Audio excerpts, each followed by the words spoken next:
question talaga. Sorry, talaga lulubos-lubusin na natin to. Dito na si Boss Pao eh. Lubusin na natin. As a breeder at as a commercial breeder, importante ba na visible ka sa mga labanan bago ka Yun. magbenta o bago ka magtaas ng presyo mo? Importante ba na visible ka sa labanan? Yung huling ganyang interview ko, nag-trending, alam ko. Hindi.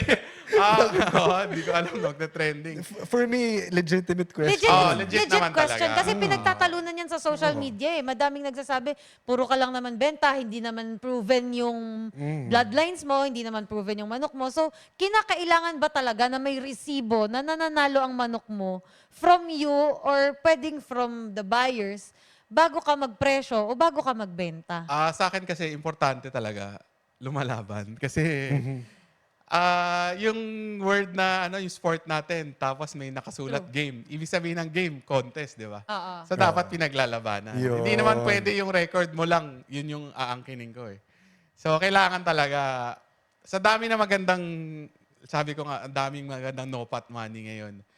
May 7,000 per win na pwede puntan sa hack fight. Dapat at least masubukan mo.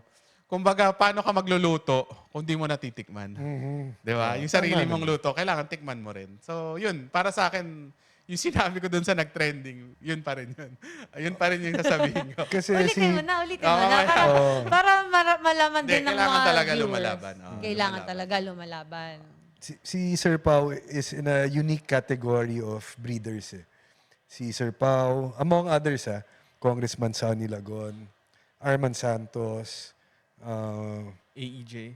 AEJ, Red. Red Game Farm, Congressman Eddie Bong Plaza. Mga breeder talaga na lumalaban sa gitna. Yun ang common denominator nila. So, wala kayong masasabi kasi nakikita nyo nilalaban sa actual eh. Tsaka hindi sa mga hack fight. Diba? Tsaka kasama talaga yung talo. Kasama Yun na talaga. Talagang kasama yun. Sasabihin, oy, sige na, puro talo. Huwag ka na magsama kung hindi ka matatalo, di ba? Oo, kasi- Ako, yun yung importante. Kasi kailangan maranasan mo matalo. How do you deal with losses, Sir Pao? Ako, hanggang ngayon, syempre, pag talo, masama pa rin loob ko. Ganun pa rin. Oo, kasi hilig mo Tomorrow eh. is another day. Kahit saan naman. Pero syempre, kailangan, after that, bawi.